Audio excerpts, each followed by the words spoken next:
Bueno, pues buenas tardes a todas, no digo todos porque no hay ninguno, a todas las que habéis asistido hoy en este día lluvioso, que no es fácil tampoco venir, así que os agradecemos mucho que hayáis venido. Bueno, somos parte del grupo de emergencias, catástrofes y urgencias del Colegio Oficial de Psicólogos de Madrid y bueno, pues hoy, digamos, más que nunca nos interesa también un poco, dadas las circunstancias, divulgar y compartir con vosotros también un poco lo que es la psicología de emergencias.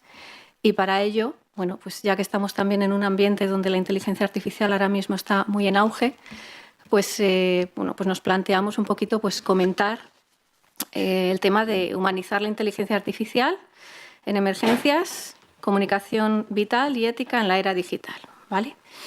Entonces, bueno, lo que vamos a hacer es una conferencia reflexiva y luego, digamos, como una parte práctica, ¿vale? Vamos a dejar una parte para centrarnos en una parte práctica. Yo voy a hacer una pequeña introducción, mis compañeras se van a ir metiendo después un poquito más en la materia y finalizaremos con el caso. Si tenéis dudas, preguntas o lo que sea, yo preferiría que fuera al final, pero si es algo que de alguna manera os impacta o que de alguna manera necesitáis compartir, como somos muy poquitos, quizá también ahí nos podemos también acomodar y amoldar un poquito a los tiempos, si os parece, ¿vale? ¿Sí? Bueno, pues vamos a entrar ya en materia. Lo primero de todo es, cuando nos planteamos hacer esta conferencia taller, nos planteamos también una pregunta que es, lo primero es que ¿qué nos han aportado las tecnologías en nuestra vida, ¿no? Y para ello, bueno, pues pensábamos un poquito como en ese pasado, presente y futuro. ¿Qué nos ha pasado en el pasado? ¿Qué nos está pasando y qué nos podría pasar, ¿no? Y de ahí pues se recogen varias cosas, ¿no? Lo primero, que ante cualquier cambio de estas características siempre se generan unos beneficios, unos riesgos y también una brecha que observamos, ¿no? Que no todas las personas que pueden actuar o identificarse con estos cambios de tecnología están al mismo nivel, ¿no? También nos preguntábamos, bueno, ¿y qué sentimos emocionalmente con estos cambios, ¿no? Con estas pequeñas revoluciones? Personas pueden sentir miedo, rechazo, curiosidad, incertidumbre, incredulidad, hasta que ponen un poquito en contacto con esa tecnología y empiezan a probarla y empiezan, digamos, como a hacerla un poco en su día a día, hacerla suya, ¿no? Y nos planteamos, por ejemplo, en el pasado, pues todas las maquinarias que han entrado dentro de nuestra vida, cómo el ser humano ha pasado pues, de estar cogiendo pesos, grandes pesos, a que haya maquinarias que los lleven, cómo ha habido cambios en el campo, en las ciudades, cómo ha habido cambios en la propia dinámica de casa, ¿no? Imaginaros también los electrodomésticos. A día de hoy, por eso hablo de brecha, a día de hoy me llama la atención que todavía haya personas que no tengan lavadoras, ¿no? En casa. Por eso el hecho de que se vean también en distintos barrios zonas de lavandería, eso también marca que hay una brecha también en una tecnología que, aunque no sea la actual, sí es pasada, pero también se hace presente, ¿no? De la tecnología actual, partiendo primero de los ordenadores, ¿no? Hace prácticamente 40 años que empezó toda esta línea con los ordenadores, ¿no? 40, 45, por ahí andará la cosa. Y ver pues todo lo que hemos pasado de Internet, el ordenador, Internet, el móvil, las redes sociales, los bots, la inteligencia artificial, ¿no?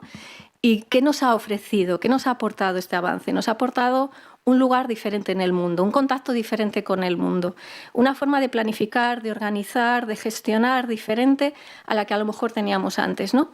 Y si hablamos del futuro, pues es una incertidumbre. Lo que sí sabemos es que el ser humano y las tecnologías van a estar en contacto, pero no sabemos cuál va a ser la relación, no sabemos cuál va a ser un poquito la evolución, ¿no? Y partiendo de esto, nosotros desde la psicología de emergencias, nosotros somos una rama muy joven de la psicología, una rama que empezó con Biescas, pero que a lo largo del tiempo se ha ido desarrollando, ¿no? Una rama de la psicología que se basa en el estudio de las reacciones del ser humano ante cualquier crisis, catástrofe, emergencia y ver desde ahí también de qué manera se puede intervenir para poder facilitar a esta persona que pueda reducir su impacto emocional, que pueda ponerse en contacto con sus estrategias de afrontamiento lo antes posible para volver a su vida cotidiana lo antes posible, se pueda poner en contacto con una red de apoyo y se pueda minimizar incluso también el caso de tener patologías futuras dentro de su estado emocional, ¿no? Entonces, desde aquí también nos planteamos que bueno, nosotros como psicólogos también estamos inmersos en esta evolución, en estas revoluciones, distintas revoluciones, ¿no? En este caso la revolución digital, y pensamos cómo la inteligencia artificial nos afecta. Y de ahí queríamos también plantearos cómo nos ayuda, cómo pensamos que nos ayuda la inteligencia artificial y cómo pensamos que no nos ayuda. Y desde aquí pues, os voy a marcar como distintas facetas, ¿no? Si nos centráramos directamente en la psicología de emergencias, mi compañera va a comentar varios estudios, varias investigaciones que van a ser muy interesantes y de ahí seguramente que vais a partir de algunas conclusiones que yo os digo, ¿no? Pero en la psicología de emergencias, por ejemplo, la relación psicología de emergencias e inteligencia artificial se habla en el triaje médico, que ayuda pues, para analizar los signos vitales y síntomas, ¿no? Priorizando la atención médica. También ayuda a la inteligencia artificial optimizando la distribución de recursos. Por ejemplo, hay una herramienta que es el IIDIPUS, que predice los recursos durante el desastre, mejorando la precisión y la eficiencia. Si hablamos de salud mental, nos ayuda en cuanto a la detección temprana, la personalización del tratamiento y también la reducción del estigma y la accesibilidad. Y aquí nos planteamos, bueno, ¿y qué hacemos realmente con esta IA, ¿no? Es decir, ¿para qué nos sirve? Nos sirve para analizar, como sabemos, grandes cantidades de conjuntos de datos. Nos sirve para los algoritmos que analizan contenidos. Por ejemplo, también tenemos uno que es el SAIP, acabado en H, llamado Heurística Predicción de Inteligencia Artificial para el Suicidio, que predice la ideación y comportamientos mediante el análisis de cuentas de Twitter. Pues, por ejemplo, es otra herramienta a tener en cuenta. ¿Qué más cosas en forma positiva, ¿no? Nos ofrece la inteligencia artificial? Bueno, desde esa robótica avanzada aparecen los chatbots, que algunos de ellos brindan terapia cognitivo-conductual, haciéndolo más accesible y más asequible. También ayuda creando entornos digitales para poder hacer experimentos psicológicos en un entorno más controlado y más inmersivo. Se conocen varias aplicaciones, algunas de ellas pues, están muchas en estudio todavía, ¿vale? Pero en definitiva, digamos que sería para poder siempre agilizar toma de decisiones y siempre teniendo en cuenta la ética y la responsabilidad dentro del uso de este tipo de aplicaciones, ¿no? Es decir, en definitiva, como positivo podríamos decir que la inteligencia artificial nos ofrece la oportunidad para poder avanzar en la evaluación, prevención, intervención e investigación dentro de la psicología y también particularmente dentro de la psicología de emergencias, ¿vale? Y la última parte que os voy a comentar sería, digamos, a lo que no nos ayuda esa inteligencia artificial, ¿vale? Sabemos que estamos en las primeras etapas de esta revolución tecnológica, con lo cual todavía estamos un poquito en pañales. Vemos que todavía la inteligencia artificial no tiene ni la capacidad ni el estudio suficiente como para que se pueda asemejar a un profesional de la psicología cómo aplica distintas técnicas, distintas intervenciones psicológicas, y veremos que también en el caso de la psicología de emergencias va a ser algo muy concreto, porque entre otras cosas también es muy importante el contexto social cuando hacemos, por ejemplo, una intervención en emergencias, ¿vale? Y entonces esta parte evidentemente todavía es una parte que no está bien desarrollada. Algunos autores llegan a decir que nunca va a vivir las emociones como un ser humano. Entonces, ya ahí tenemos como un sesgo y ahí tenemos una parte importante, ¿no? Y también habla mucho pues, de la empatía, que, como sabéis, pues, es algo básico en cuanto a cualquier tipo de intervención psicológica que podamos hacer. También puede generar desinformación, bulos, se pueden cometer errores y por ello necesitamos un marco que esté bien establecido que proteja de los daños, ¿no? Cosa que también se va a centrar mi compañera en ello. Genera preocupaciones sobre la privacidad, la protección de datos, la transparencia de los algoritmos y su potencial de sesgo y no es capaz, como he dicho antes, de comprender realmente ese contexto social. El gran desafío que presenta es la ética y la privacidad y lo que nos queda claro es que se necesitan herramientas transparentes, no discriminativas y responsables. Y también atender un poco a los peligros, porque entre otros la guerra tecnológica, la dependencia tecnológica, la suplantación de identidad y el uso con fines maliciosos. Y con esta parte de introducción os voy a pasar con mis compañeras, que se van a poder centrar mucho más en investigación en ética y luego posteriormente en la práctica de forma conjunta.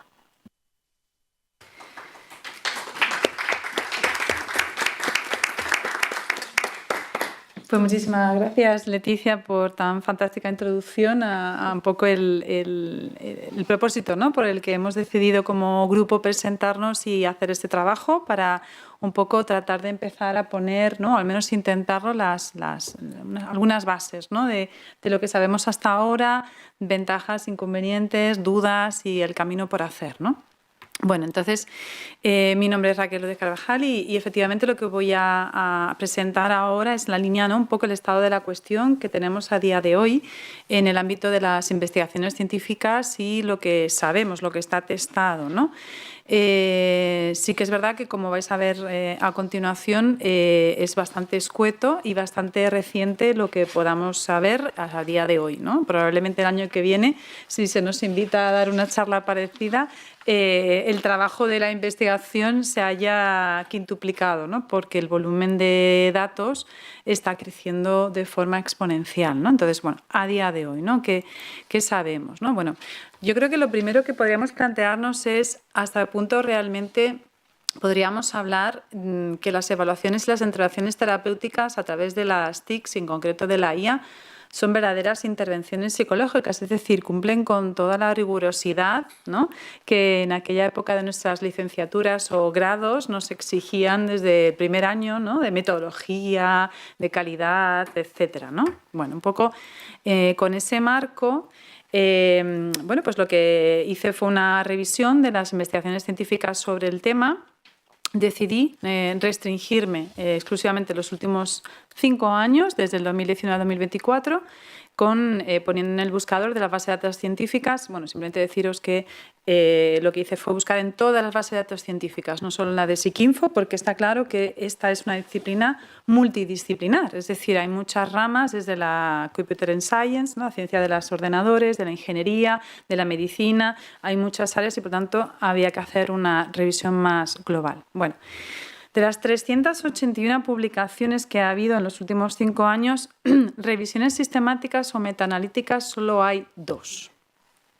¿Qué quiere decir esto? Bueno, quiere decir que para que algo se publique, ¿vale?, tiene un primer nivel de rigor, de exigencia en la calidad de los datos, pero que lo importante es que se pueda replicar. Y para eso es las revisiones sistemáticas, las revisiones metaanalíticas. Que solo existan 2 nos está queriendo decir, como vais a ver a continuación, de que hay problemas en la calidad metodológica de los estudios que se han realizado hasta la fecha.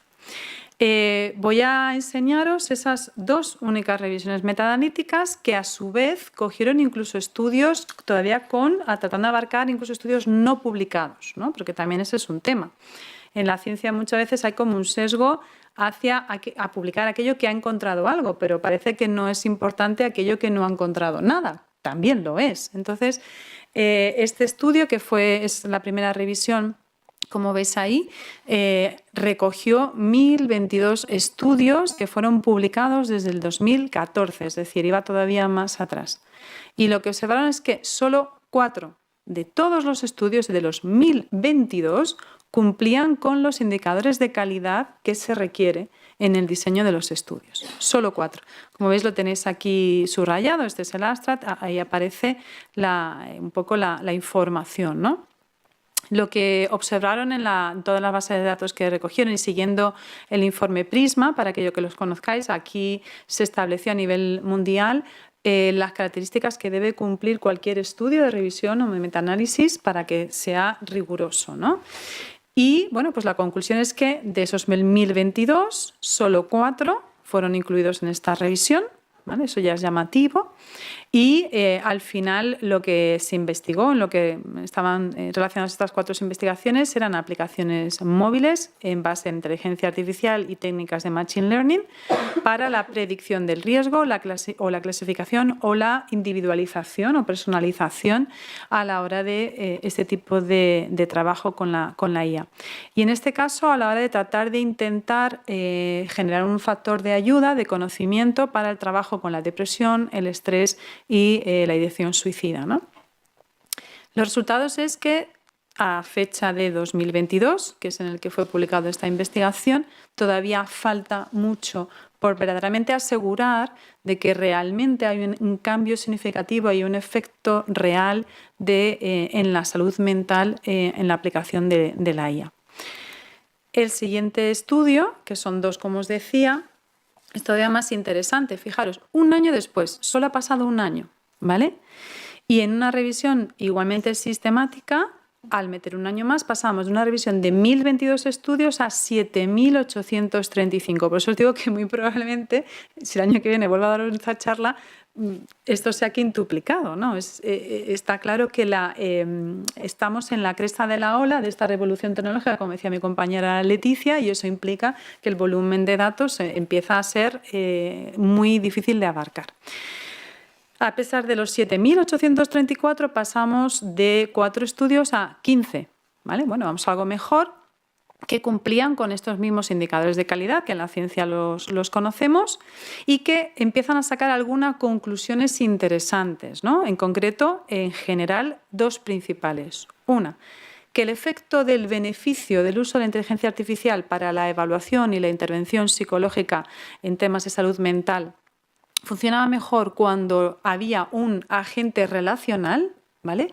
¿Qué es un agente relacional en términos de IA? Es, vamos a llamarlo, un avatar, ¿vale? La existencia de un avatar. Muchos de los trabajos con la IA son chatbots que no hay un avatar, es simplemente estás como si fuera en el WhatsApp, whatsappeando con el chatbot. Parece ser que en el momento en que sí hay una fisicalización representada por un ser, aunque sea robótico con apariencia humana, ¿vale? Incrementaba el impacto, en este caso, en la reducción de la depresión y del estrés. Lo que sí también observamos, y esto es interesante, para no caer en la patologización de nuestra profesión, ¿verdad? También está en nuestras manos no solo la eliminación del síntoma, sino la promoción y el desarrollo del bienestar de las personas. Lo interesante es que en ninguno de estos 15 estudios rigurosos se encontró ningún impacto en la mejora de la calidad de vida o del bienestar de las personas que usaban estos chatbots.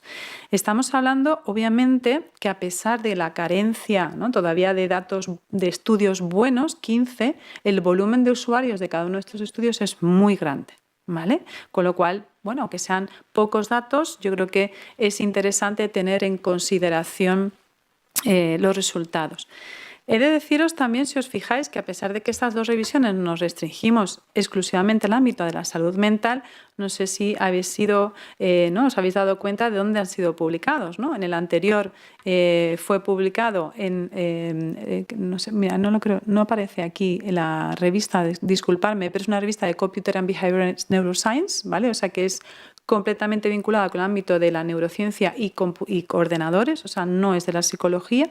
Y el segundo estudio, que aquí sí que al hacer el recorte se aparece, es Digital Medicine. O sea, tampoco son ninguno de los dos en el scope de ninguna de las revistas dentro de nuestro campo.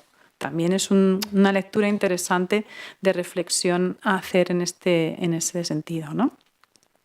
Luego, cuestiones adicionales que pueden ser interesantes y que han salido recientemente. Pero claro, digamos que esto es lo que hay de revisiones sistemáticas con calidad hasta 2023. Por lo tanto, ¿qué ha pasado en este año, en lo que llevamos de año? Pues os traigo un poco aquello que he leído que personalmente creo que es de interés y que los resultados, o al menos la metodología, ha parecido muy interesante.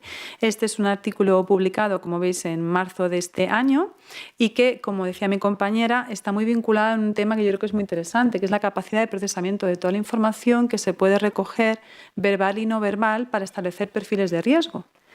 Porque es muchísima la ingente información, ¿no?, de escrita y verbal, de expresión, que nos puede dar información. Entonces, este estudio, publicado en Nature Mental Health, que aquí ya sí está dentro de nuestro dominio de académico y de investigación, en un estudio en el que participaron 3.476 personas, una vez que se excluyeron aquellas que no cumplían los criterios de inclusión, ¿verdad?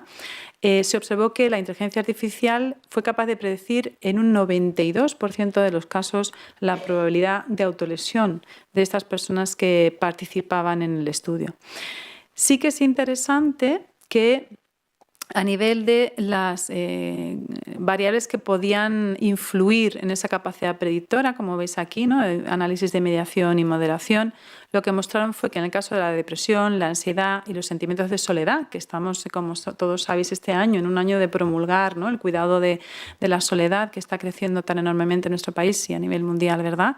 Pues parece que efectivamente las variables relacionadas con la edad, ¿vale?, estaban muy vinculadas a que la capacidad de predecir, ¿vale?, sobre la probabilidad de autolesión iba variando junto con variables relacionadas con el autojuicio, la introspección y la capacidad, ¿no?, de toma de conciencia de la situación de cada una de las personas, ¿vale? Entonces, su juicio en cuanto a su propia salud mental y la edad estaba influyendo en la capacidad predictora. Probablemente me preguntaréis, ¿en qué línea? Hombre, la esperada. Cuanto más jóvenes, peor, ¿no? Mayor riesgo. Pero efectivamente esta era una de las características que se está observando en la investigación más reciente, ¿no? Otros estudios también publicados este año, bueno, esto es, se utilizó una aplicación móvil exclusivamente, se llama Mood Capture, es una aplicación que detecta claves faciales para intentar predecir riesgo de depresión, ¿vale? Ha sido publicado en mayo de este año, del 2024, y funciona de una forma muy parecida también a esta otra aplicación con la que, bueno, he podido un poco bichear y jugar con ella, que es MoodPath, ¿no? Ambas dos nos permiten detectar esa parte más de la evaluación de IA, ¿no?, y la capacidad de detectar a través de imágenes y claves unos factores de riesgo, ¿no?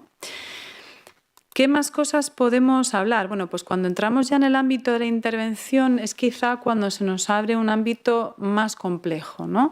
Porque hay un factor clave, hasta ahora digamos que la evaluación es el análisis de muchos elementos, pero el proceso de intervención es un proceso mucho más dinámico. Hay que generar un rapport con el cliente, la alianza terapéutica, que sabemos perfectamente que es tan importante a la hora de que haya una eficacia y una eficiencia de la intervención. Entonces, es más complejo. Os he puesto aquí dos de los pioneros, ¿no? Yo recuerdo dando esta charla en la Universidad Rey Juan Carlos, que llevo en el máster de clínica, allí un poco colaborando en esta línea, ¿verdad?, que es que he ido teniendo que cambiar en los últimos 5 años lo que contaba de la rapidez en la que se iban generando ya chatbots de intervención. Pero hay que dar el reconocimiento de que estos dos, el WooBot y Réplica, han sido los dos pioneros, ¿vale? La diferencia de hoy es que Réplica sigue estando en abierto, mientras que el WooBot está totalmente cerrado. Es una aplicación que la empresa ya ha decidido no abrirla al público general, ¿vale? Quitando estas dos, pues bueno, lo que hemos visto a través de revisiones ya a nivel de intervención, ¿no? Pues hay otro tipo de chatbots, y una de las publicaciones más interesantes que está publicado en la revista Journal of Medicine International Research de Mental Health, o sea que también está en nuestro dominio. En esta investigación publicada en el 2023 ya a línea de intervención y que no formó parte de la revisión que os contaba antes porque se publicó en noviembre, a final de año. En concreto, querían ver en qué medida el chatbot podía ayudar en una intervención en crisis en la que había que hacer una intervención 24/7, ¿no? Ya nos toca un poco más de cerca al grupo y en lo que a nosotros también estamos preocupados, ¿no? Pues la capacidad que nos puede dar estas herramientas para prevenir, identificar o el propio triaje, como me comentaba Leticia, ¿no? Y qué tan importante es en situaciones, bueno, pues si ya está incluso en catástrofes todavía más, ¿no?, donde hay una escasez de recursos, ¿no? Bueno, lo que nos concluye esta investigación es que parece ser que sí, que nos puede dar un gran potencial a la hora de dar soporte social y psicológico en situaciones reales, en interacción real, conectando, ¿no?, permitiendo la conectividad, desarrollo de esa red de soporte a través de la IA. Sin embargo, hay una limitación muy interesante que tiene que ver con la incapacidad que tiene de dar esa conexión emocional, ¿no? De alguna forma, que tan importante también, por supuesto, va a resultar en la crisis. Y ese aspecto es lo que, justo ese aspecto de la conexión emocional es lo que he querido un poco profundizar. Entonces, para ello, pues en el equipo de trabajo y en la investigación que yo también realizo en la universidad, bueno, pues hemos ido trabajando con varias inteligencias artificiales, ¿no? Ahora mismo, excepto Woobot, como veis aquí, que está con nuestra aspa roja, que no tenemos acceso al mismo, pero tenemos Sara, que está por la Organización Mundial de la Salud, está en abierto, Réplica, que como comentaba es la primera que se creó, Erkik, Waisa, Elomia y Jauper. Ahora mismo estas son las herramientas que tenemos de acceso y que o están además en español o que entienden el español. Es decir, que tú coges, te la descargas y a lo mejor está todo en inglés, pero tú le contestas en español y te entiende y corrige y empieza la IA a contestarte en español. Es muy curioso. El resto no tendría esa situación. Habría dos más, pero que son totalmente en inglés y cerradas para nuestro trabajo, ¿no? ¿Qué es lo que hemos encontrado? Bueno, pues como os decía, estos son los resultados de este año, de lo que hemos trabajado. Como veis, aquí hay una tabla, simplemente voy a destacar lo más importante, ¿no? Pero están las 6 plataformas de chatbot que hemos visto y lo que hicimos fue recrear un caso de fallecimiento o pérdida de un familiar de primer nivel, en concreto con el padre o la madre de la persona que hacía el uso del chatbot y que con el ejercicio además en crisis, es decir, acaba de fallecer, ha fallecido a lo largo del día de hoy, ¿no? Y con ese planteamiento estuvimos analizando qué tipo de respuestas nos daba el chatbot, haciendo nosotros un ejercicio de roleplay con el chatbot como persona que tiene un curso normal y natural de la primera fase de pérdida de un familiar, ¿no? Con el que siente un vínculo de apego afectivo sano y estable, ¿no? ¿Qué conclusiones a partir de...? Bueno, esta investigación la hicimos con más de 64 personas, es decir, 64 usuarios que hacían el ejercicio de roleplay con los chatbots, ¿vale? Y luego iban sacando las conclusiones para cada uno de los indicadores que veis. Vimos una serie de pros y vimos una serie de contras. Los pros, que quizá veis que están marcados en azul, que más plataformas aparecía, era que la plataforma daba una actividad concreta para gestionar el malestar, ¿vale? Perdona que se me ha olvidado comentaros que todos estos chatbots en principio han sido programados todos para dar respuestas fundamentadas dentro de las técnicas de intervención cognitivo-conductual. ¿Vale? Que se me ha olvidado, me parece un dato bastante importante, ¿vale? Entonces, como pros, como veis, prácticamente los 6, pues para gestionar el malestar proponían a los usuarios hacer determinadas actividades que acordes, lógicas, con sentido, para que hicieran esas primeras horas de pérdida del familiar fallecido. E incluso también es interesante la capacidad que muchos de los alumnos míos, estudiantes, colaboradores del equipo de investigación, ¿no? Se sorprendían de cómo era capaz la inteligencia artificial de validar emocionalmente de forma bastante eficaz, ¿no? Las respuestas y las conversaciones de malestar que iban dando los usuarios, ¿no? O sea, la verdad que a todas las personas nos llamaba la atención, ¿no? Decir, madre mía, ¿no? Qué increíble. Destacar sobre todo estos 3, Erkik, Waisa y Elomia, como las 3 que están ahí, veis, como el pros subrayadito en verde, que más características positivas veían a la forma de aproximación, ¿no?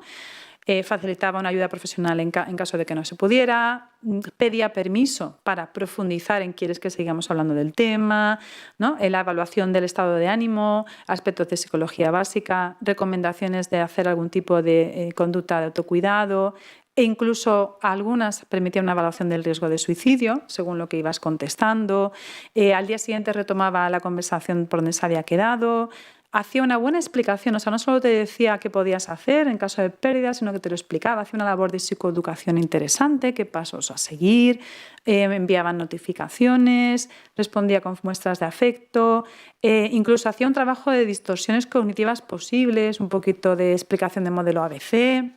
Quiero decir, como veis, ahí hay muchas cosas que en nuestro trabajo pues, no se estaba haciendo del todo mal, sino bastante bien. ¿Dónde vienen los contras, ¿no? Los principales problemas? Bueno, pues si veis tenemos también 2 líneas azules muy importantes. La más azul es la carencia afectiva, la ausencia real de sentir que estás conectando emocionalmente, ¿vale? Y en algunos casos la segunda carencia es que en algún momento determinado había una especie de respuesta repetitiva o circular, ¿no? ¿Cuántas veces a todos y cada uno de nosotros que estamos trabajando en la clínica pues tenemos que responder lo mismo pero de otra manera porque no conseguimos conectar o porque la persona está tan bloqueada que no es capaz de entender por reducción, ¿no?, del campo de conciencia, estrechamiento de la capacidad, ¿no?, de reflexión, de juicio, de atención. Esto, obviamente, el chatbot no es capaz de tomar conciencia y al final termina haciendo una especie de círculo tautológico repetitivo de contar las cosas sin atender a la necesidad emocional que hay detrás del por qué necesito que volvamos a trabajar este tema, ¿no? Entonces, al final está muy relacionado con esa carencia de conexión, ¿no?, emocional, que por supuesto no deja de ser un robot. De las 6 chatbots, el Omia parecía que es la que menos contras mostraba a la hora de estos déficits, ¿no? Que he nombrado 2, pero también detectamos, por ejemplo, el escenario muy artificiales, se daban demasiadas técnicas, ¿no? Qué importante es para nosotros, y sobre todo desde el punto de vista de la intervención en crisis, el manejo adecuado del silencio, ¿no? Obviamente es difícil exigirle eso a un chatbot, ¿no? Incluso a veces el abandono o la interrupción, recomendaciones sin pautas claras o alguna intromisión que a veces se hacía de forma forzosa a la hora de preguntar o comentar alguna cosa al chatbot. Ofrecer material que luego no termina de dar o que no da respuesta a las necesidades emocionales, no presenta test que sean válidos, en fin, que como veis recogimos bastantes pros en esta línea, ¿no? Entonces, bueno, esto es un poco el trabajo que hemos estado haciendo a lo largo de este año sobre el tema, que bueno, pues junto con alguna que otra investigación sobre cuáles son las dificultades que se están observando, ¿no?, pues hay un artículo que a mí me gusta mucho, que es este artículo también muy recientemente publicado, además está en abierto, que es, tu robot terapeuta realmente no es tu terapeuta, ¿no? Porque si bien el que exista un avatar, un agente relacional, pues facilita, pero es que solo ahí toda la dificultad de identificarte con el avatar ya tiene todo un desarrollo muy interesante y muy importante que no está resuelto, ¿no? También, por supuesto, esto lo hemos hecho con un grupo de investigadores, todo gente de universidad, todo gente formada, personas habituadas al manejo de las tecnologías. Obviamente el acceso a a población de bajo nivel cultural o con dificultades en las TIC, pues por supuesto no tenemos. Difícil atender a las claves no verbales y la atención a verbal, pero no nos dan un feedback no verbal, ¿no? Eso no tenemos esa parte del rapport no verbal. Nos damos cuenta de que hay cierta simulación empática, pero no hay autenticidad en el vínculo emocional, obviamente. Por lo tanto, eso nos lleva a una ausencia de conexión afectiva y de trabajo emocional, ¿no? Y, por supuesto, la necesidad de un entrenamiento de la IA en reglas y técnicas con evidencia empírica. Porque, claro, el tema está que, aunque todos los chatbots que tenemos ahora mismo a disposición dicen haber sido formados, ¿no?, y con esto termino, en entrenamiento en programas cognitivo-conductuales, la realidad es un poquito más compleja. Pongo, por ejemplo, un caso que si miráis en Google lo vais a encontrar, pero que también se hizo eco a nivel de la investigación. Un chatbot que se llamaba Tessa recomendó a una persona con un trastorno de la conducta alimentaria una serie de recomendaciones. Una vez que ya a la quinta, sexta o séptima pregunta la respuesta no le satisfacía al usuario que hacía la consulta al IA, pues el IA o la IA terminaba tirando de recomendaciones realmente hasta perjudiciales que podemos fácilmente encontrar en muchos contextos no rigurosos, ¿no?, que le llevó a estas personas a hacer una denuncia formal a la empresa y, de hecho, a día de hoy Tessa no existe, ¿no?, porque era un factor de riesgo en vez de salud mental, de todo lo contrario.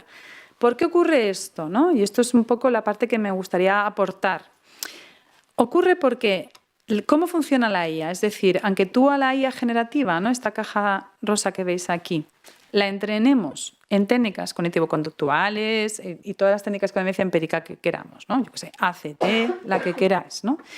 El tema es que llega un momento en el que si la IA ve que no nos sentimos satisfechos con la respuesta que nos está dando, la IA tira del conocimiento más media, no regulado, Internet, con todas esas recetas, pues eso, cero rigurosas y además de riesgo, incluso incitadoras, puede ser en algún caso de daño y de perjuicio, y eso no se puede controlar, porque así funciona la IA a día de hoy, ¿no?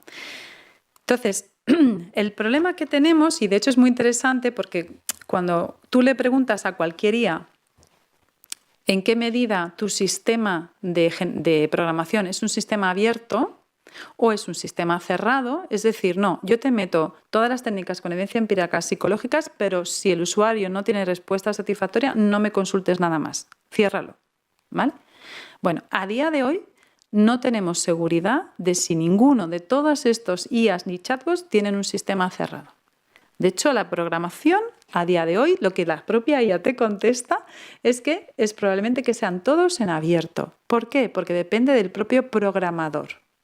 Cuando tú hablas con Wobut, que es la única que no está en abierto, que también hicimos la consulta, nos dicen que muy probablemente, ¿vale?, no haga la IA consulta en abierto y todo esté restringido, pero no hay nunca una seguridad. Lo que sí sabemos, porque en las propias compañías lo dicen, es que Réplica, ERKIC y Elomia sí son sistemas abiertos, con lo cual tenemos el riesgo de que sin querer se incite a la autolesión, se incite a incrementar los problemas de trastorno de la conducta alimentaria o a saber. Los probablemente mixtos los tenéis aquí, dos de los que hemos trabajado, que es Wisa y Jauper. Wobut dicen que probablemente también, y Sleepio parece que también, pero Sleepio solamente es un IA para recomendaciones para la higiene del sueño. ¿Cuál es el problema de fondo? Que en la medida en la que no exista, ¿no?, y esa es un poco la reflexión que traigo a la mesa, ¿no?, una regulación y una normativa internacional de que toda IA que se quiera utilizar para la salud física o mental sí o sí tiene que tener un sistema cerrado, pues obviamente yo como empresario que quiero dar salida a mi producto y quiero dar satisfacción y mi usuario quiere respuestas, ¿no?, pues a ver cómo podemos hacer para que esto se quede siempre cerrado, ¿no? Entonces yo creo que a día de hoy no existe esta normativa y que creo que sería interesante concienciarnos en esa necesidad. Bueno, entonces mis conclusiones son un poco en esa línea, ¿no?, que creo que el nivel de desarrollo tecnológico y de comercialización, por supuesto, teniendo un crecimiento exponencial, es abrumador intentar estar al día en lo que te puede llegar a costar, que a pesar de ese crecimiento exponencial en los productos, existe digamos que la calidad científica y el testeo va mucho más despacio y por lo tanto sigue habiendo muchas carencias, que a día de hoy existen casos afectados negativos por la salud mental, como también el resto de mis compañeras van a comentar algún que otro caso ilustrativo muy interesante, y que creo que todo esto nos lo podríamos un poco ahorrar, o el riesgo que está y que es nuestro principal factor de preocupación, que es la salud mental, si existiera una legislación mucho más clara y mucho más cerrada en la forma de la aproximación al IA. Y nada más, espero que haya resultado interesante.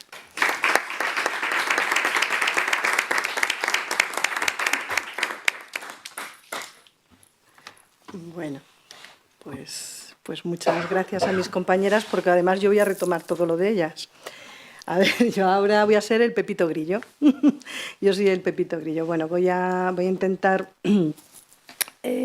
daros unos aspectos claves sobre el tema de la ética. ¿Somos todos psicólogos aquí? Sí, ¿no? Sí, vale. No, pero como es la Semana de la Ciencia, está invitado también a personas. Pues no me pasa. ¿Cómo pasa, hija? Aquí. Vale. Bueno, digo que soy el Pepito Grillo porque voy a recoger efectivamente las contextualizaciones de mis compañeras, ¿no? Tanto las que ha realizado Leticia, con esta maravillosa introducción de los chatbots y esta inteligencia artificial ahora mismo que tenemos, Por supuesto, recojo las investigaciones y recojo la reflexión. Me la has dejado, vamos, ya lo sabíamos, me dejas ahí la reflexión para ahora hacerosla a vosotros y a vosotras.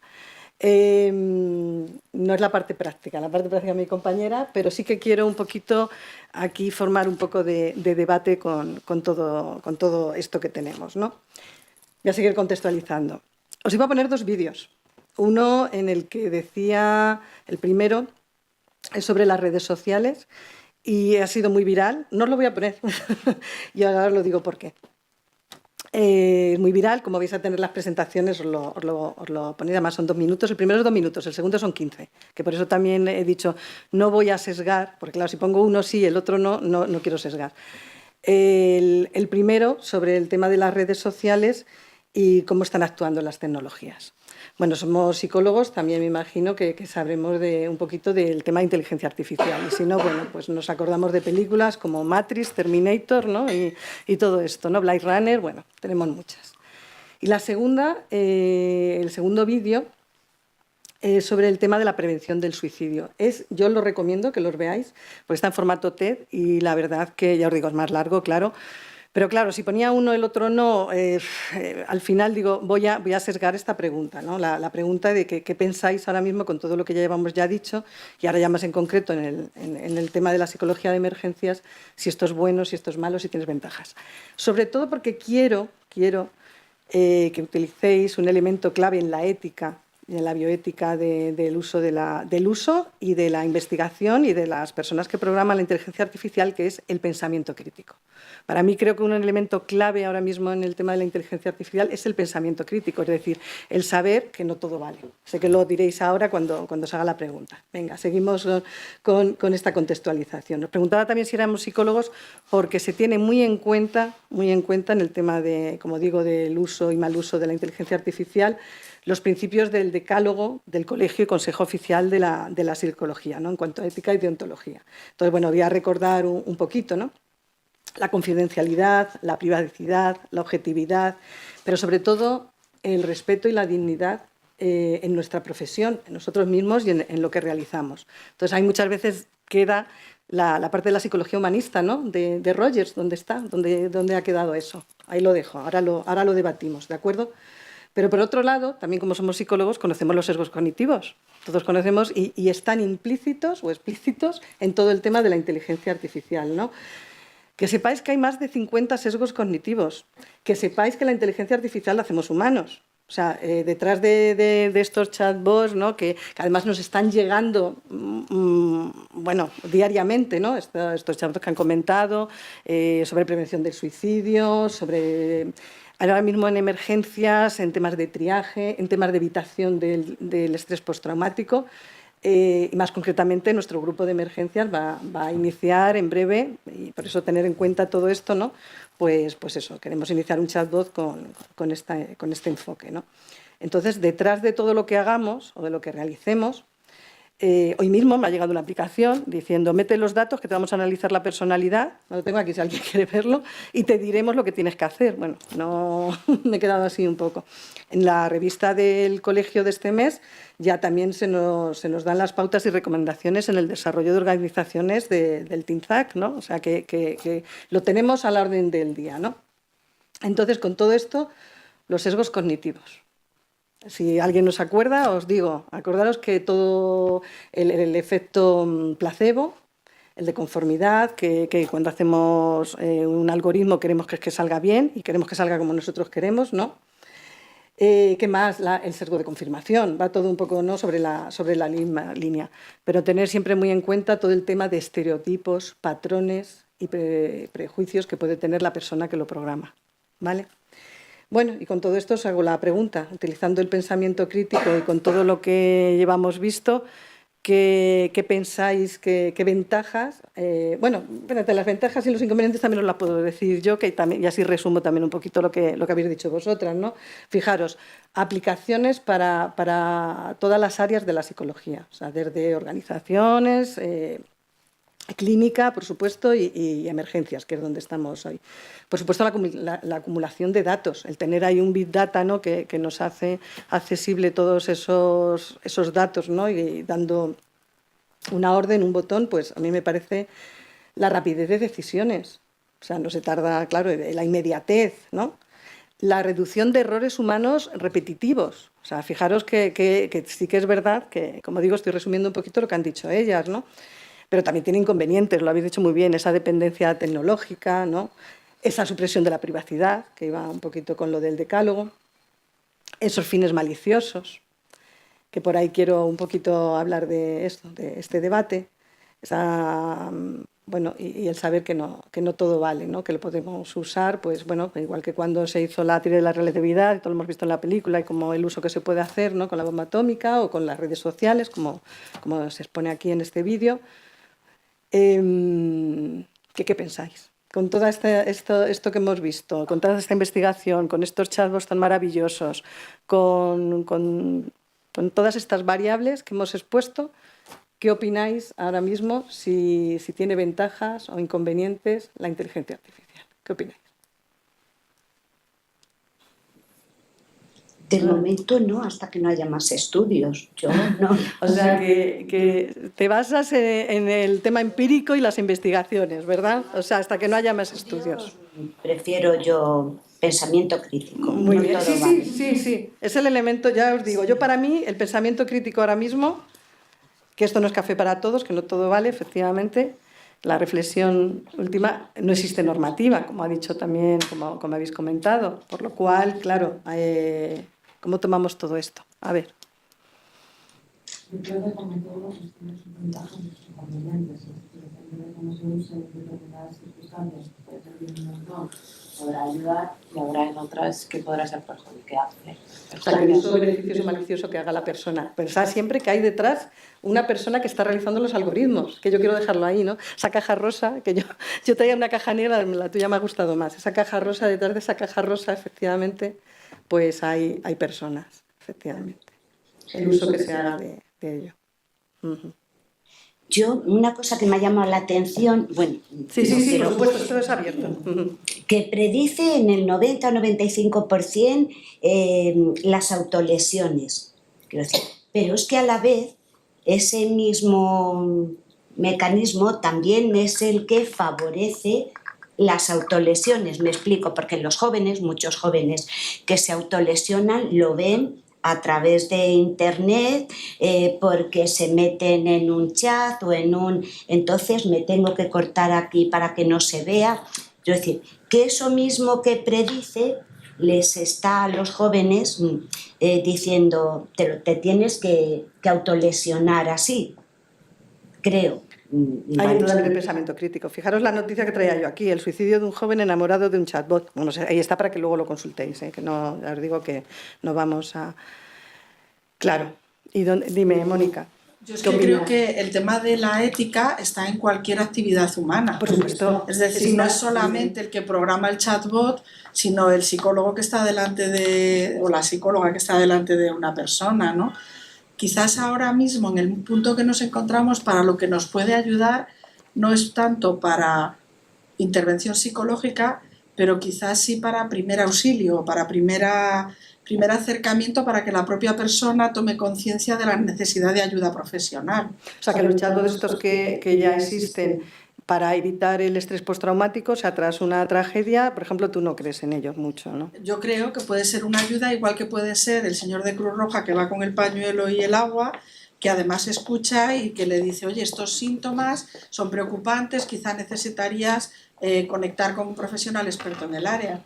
O sea, para eso creo que en este momento sí sería útil. Claro, yo lo que me transmites con tus palabras es que el profesional que está detrás de esos algoritmos o está programando necesita una ética. Efectivamente, como en cualquier actividad profesión, humana. efectivamente. Claro, es que me parece, está muy bien, ¿no?, para analizarlo, pero es como si en el resto de las actividades humanas no necesitáramos ética también. No, por supuesto que no. ¿Sabes? Que claro. Estamos en todas las actividades de la misma manera y en la psicología muchísimo, porque estamos trabajando con personas en un estado de debilidad. Entonces, quizás no solo la ética, sino también el conocimiento técnico. Que no sea un mero programador, sino que sea alguien que cuando está programando también sepa lo que está programando y lo que significa. Por supuesto. Por eso decía, bueno, ya no lo voy a repetir, ahora vamos a repetir muchas de las cosas que hemos visto ahora mismo. que eso, ¿dónde quedan esos patrones, por ejemplo, imagínate, de machismo, estereotipos, o sea, prejuicios, ¿no? O sea, eso es muy, muy, muy importante, o sea, es que es vital. ¿Qué más pensáis? Bueno, pues no quitamos más tiempo para el taller, ¿no? Os hablaba, lo habéis comentado, por supuesto, el tema de las emociones, el tema de la empatía, yo creo que es clave. O sea, yo creo que la diferencia, como dice la compañera, entre que llegue una persona, bueno, pues a dar, como hemos comentado, el agua o a acompañar, o esos silencios, ¿no? Solamente los silencios, ¿no? Esa diferencia con que la máquina te establezca algo, creo que está en esa conexión, esa comunicación y en esa empatía. Creo que eso es algo básico y algo importante. Ya os digo, tenéis que ver los vídeos, esto es importante. Bueno, aunque veis un índice muy largo, van a ser nada. Bueno, ¿qué es la ética? ¿Qué es la ética en la psicología? Bueno, pues Neil Bostrom, que es humanista, filósofo y futurista. Bueno, a mí me gusta esta acepción, ¿no? Que dice: la ética de la inteligencia artificial abre la posibilidad de crear máquinas pensantes dentro del campo ético desde la creación de las mismas, sin que haya maleficencia en el campo humano ni problemas relevantes en la moralidad ni su estatus moral. Lo habéis comentado las tres. Esto, si os dais cuenta, ¿no? La maleficencia, efectivamente, la moralidad de la persona y, por supuesto, el pensamiento crítico que deben hacer, ¿no? Y, sobre todo, creo que es un tema, como has comentado, que tiene que estar en las personas y en la profesión, en la educación, desde ya lo sabemos, desde la escuela y desde las familias, es indudable. También este autor, bueno, pues nos dice que evidentemente toda ética, en este caso en la psicología, pues está representada por unos fundamentos, unos derechos humanos y unos valores humanos. Pues digo que voy a repetir mucho. Al investigar sobre este autor, ¿no? Y lo que era la ética en la inteligencia artificial, bueno, pues me vino la película de Wall-E, ¿no? Si alguien no la conoce, porque es eso, ese robot que hay solamente en la Tierra, ¿no? Y se ha quedado, ¿no? La Tierra se ha quedado sin humanos. Y entonces, bueno, pues cómo utiliza realmente esos principios. Luego también investigando, que yo no lo sabía, detrás de esta película estaba Apple. O sea, que yo no lo sabía y sí, yo no. Claro, es lo que tiene, ¿no? Investigar. Bueno, pues estos son los elementos claves de lo que es la fundamentación de la ética en la inteligencia artificial en la psicología, ¿no? Como he dicho, he empezado con el pensamiento crítico y voy a terminar con él, pero voy a empezar también con desafíos éticos que tenemos actualmente y voy a terminar con ellos también, ¿no?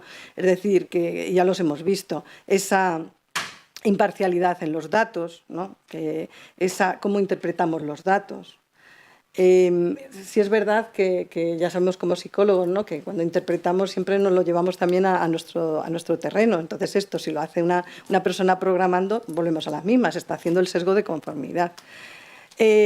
Amenazas en relación al paciente, esto de generalizar, la toma de decisiones, los malos usos, el automatismo, la falta de control y rigor en los datos. Creo que eso es muy, muy importante, ¿no? Volvemos al todo vale, ¿no? Hay que ser muy, muy rigurosos con los datos. Que fijaros qué desafíos éticos tenemos ahora mismo a la hora, pues, de programar, de usar la inteligencia artificial. Y, por supuesto, lo que hablábamos, esas implicaciones legales, sociales y éticas con las que estamos ahora mismo trabajando, ¿no? Los sesgos, ya os he dicho que hay más de 50, o sea, es impresionante, ¿no? Cómo funciona la mente humana, ¿no? Entonces, es verdad que tendría la persona que programa o que utiliza o va a utilizar los algoritmos, como ha comentado además Mónica, tiene que tener un compromiso ético con lo que realiza, sabiendo los riesgos, por supuesto, los riesgos que pueden acarrear. Como hemos dicho, ¿no? El tema de la maleficencia, el mal uso, el buen uso, hacia dónde vamos, ¿no? Entonces, muy, muy importante que conozcan todos esos sesgos, ¿no? Y a la hora de programar también, lo que ha comentado Raquel, ahora mismo se están utilizando todas las programaciones con cognitivo-conductual. ¿Y qué sabemos de lo cognitivo-conductual? La ley del efecto, ¿no? Se me ha ido para atrás, bueno, da igual. La ley del efecto de Thorndike, el condicionamiento clásico, o sea, que fijaros ahora mismo como que está también muy, muy parcelado, ¿no? Que hay unos patrones ahí Y bueno, pues también podríamos debatir si son poco flexibles o no. Volvemos a lo del pensamiento crítico, ¿no? También tendemos a pensar que las máquinas no son infalibles, pero si los humanos erramos, pues imaginaros a la hora también de programar. El tema también de la justicia y la injusticia, el tema de las predicciones, lo que hablamos de lo que hay detrás de esta caja, ese estímulo, esa respuesta, ¿no? Y luego, a ver, importante, hay personas que están metiendo los algoritmos y hay otras personas que no saben lo que se ha metido. Entonces están trabajando con algo que muchas veces no saben no tenemos acceso a esa caja, ¿no? No sabemos. Entonces, bueno, pues todo lo que nos diga, pues también muchas veces está bien, ¿no? El sesgo de conformidad. Entonces, bueno, pues saber también hasta los límites. Muy importante, ¿no? Los límites que se pueden realizar en este contexto. Bueno, esto ya lo hemos dicho, son los sesgos cognitivos, que se puede usar bien a día de hoy, es indudable. Que, por supuesto, el primer vídeo que iba a poner iba en relación con las redes, el uso y las redes sociales, ¿no? Pues fijaros que Facebook ahora mismo experimenta, bueno, lo sabéis, con el algoritmo de todos nosotros, sin tener en cuenta la privacidad, o sea, simplemente porque por la mañana hemos estado consultando algo, lo ha visto y ya nos empiezan lo sabéis, ¿no? ¿Nos han consultado? No. O sea, es que ahí hay muchos sesgos, ¿no? O sea, esto da para un debate global y sale en el vídeo. O sea, que es verdad que lo tenía que haber puesto, pero bueno. Y muchas veces deciden. Lo que comentabas de esto de los adolescentes, es que al final muchas veces predicen y deciden, ¿no? Saben los amigos que tenemos, saben los hobbies que tenemos, saben nuestras aficiones y a partir de ahí muchas veces nos manejan. Entonces, qué importante es saber a día de hoy lo que hay detrás. Por eso digo que yo soy un poquito el pepito grillo de esto. Hay 2 premios Nobel de Economía, ¿no? De Psicología de la Economía, que creo que lo conocéis, Daniel Kahneman y Charles Thaler, que ya en sus investigaciones, aunque digo como son más de Psicología Económica, pero ya os lo digo por si estáis interesados en este tema, para que los consultéis, porque ya todo esto que acabo de decir, ellos ya lo pusieron en contexto, ¿no? O sea, ellos ya pusieron todos estos valores éticos y, bueno, me parecen, vamos, aparte de que sabéis que son premios Nobel de Economía, pues me parece muy importante dejarlos aquí en este área, ¿no? Por supuesto, en la investigación, bueno, lo ha dicho todo Raquel, ¿no? No todo tampoco lo que leemos vale. Tenemos que saber que existen códigos éticos. Esto que decía, por ejemplo, de Facebook, que nos utilicen y estos algoritmos, ¿no? Pues siempre que hagáis investigaciones, por favor, utilizar el consentimiento informado. Os he dejado aquí el del COD, pero vamos, que cualquiera vale porque no pueden estar utilizando, como os digo, ese uso que hacemos sin nuestro consentimiento. Y creo que esto es muy, muy importante. Y ahí es donde entra lo de la legislación, bueno, normativa, ¿no? Las normas. Porque es verdad que lo que necesitamos es eso, una inteligencia artificial que nos ayude, igual en psicología, en cualquier área, al florecimiento de la humanidad y no de máquinas que, bueno, pues que... Ay, Dios mío, ¿qué ha pasado? Que me he ido al código ético. Ya, aquí, sí.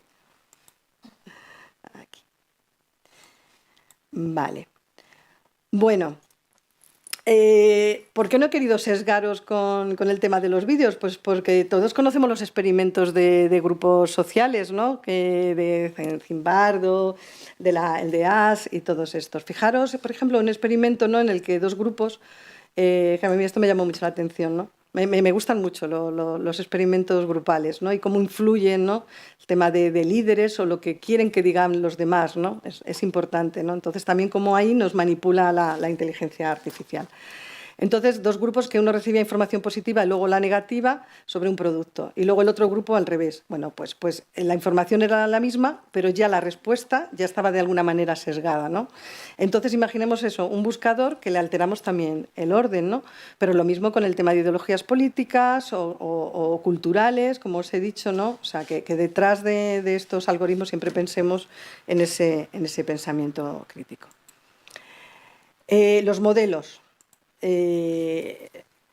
que existen actualmente y que tenemos que tenerlos así como base a la hora como digo, o de programar o de utilizar la inteligencia artificial.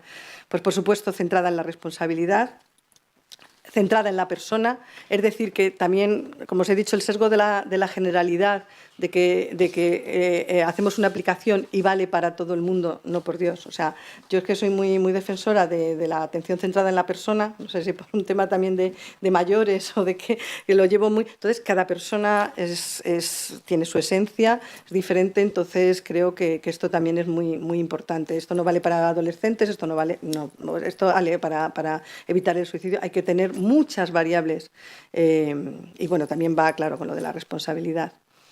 Por supuesto, el modelo de inteligencia artificial centrado en la autenticidad, pero sobre todo en los valores y la dignidad humana. Y esos valores, vuelvo a repetir, el respeto, la protección, la justicia, la diversidad, la inclusividad y la interconexión social.